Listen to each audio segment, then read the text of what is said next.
Kapag tinanong mo ako kung bakit ako magpapare, yung time na nagdesisyon ako, simple lang, naging aktibo ako sa simbahan at naging napakasaya ang buhay ko. Masaya din ang buhay kapag hindi ako na nasa parokya, kapag nasa school ako, masaya. Kapag kasama ang girlfriend ko, masaya. Kapag kasama ang magulang ko, kasi very nice family, yung family ko, very united, loving.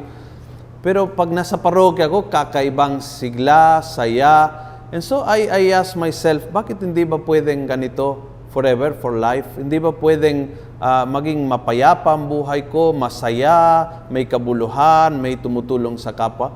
And yun ang umikot sa akin, yung time na nagdesisyon ako. Tapos kinuwento ko sa magulang ko na gusto ko magpare at doon ay nakaroon ng talagang gera sa bahay. Yung nanay ko ay talagang alsabaluta siya. Yung papa ko very supportive all the time. Yung ate ko, okay lang. Pero yung mama ko talaga gera. Talagang tumutol siya ng lahat ng posibleng paraan. Sumigaw, binawalang ako, pumunta sa parokya, umiyak. And then nung nasa seminaryo ako, hindi siya masaya. At talagang every time kinuwento niya sa akin, hindi siya masaya.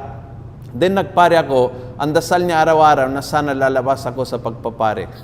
So hanggang sa after many years, unti-unti, nakita niya na ako'y masaya, nakita niya na ako'y fulfilled, dinalaw niya ako twice sa Pilipinas, nakita niya ang aking buhay, at naging medyo natanggap niya.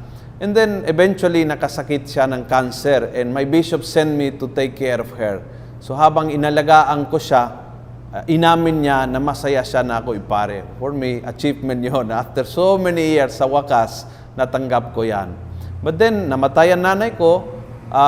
Almost 1 year after na namatay ang nanay ko, I was praying and I realized kung bakit ang pagtutol niya ganyang katindi. I have kasi a kuya, yung kuya ko namatay when he was 1 year old pala dahil sa heart attack.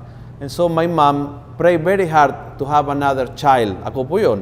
Pinagbigyan ni Lord. No? Humingi actually siya sa Our Lady of Lourdes ang biyaya ng anak. Siyempre, nung sinabi ko na magpapare ako, feeling niya, kukunin na naman ni Lord yung itong lalaki ko na naman. No? So, I was able to understand my mom. Mahirap minsan sa magulang tanggapin ang bokasyon ng mga anak. Pero pag Diyos ang tumawag, ang kapalit nito ay kaligayahan. Kaya hindi dapat matakot. At hindi dapat din tumigil sa pagsusunod kay Jesus, maski tumutol ang pamilya. Eventually, maintindihan nila.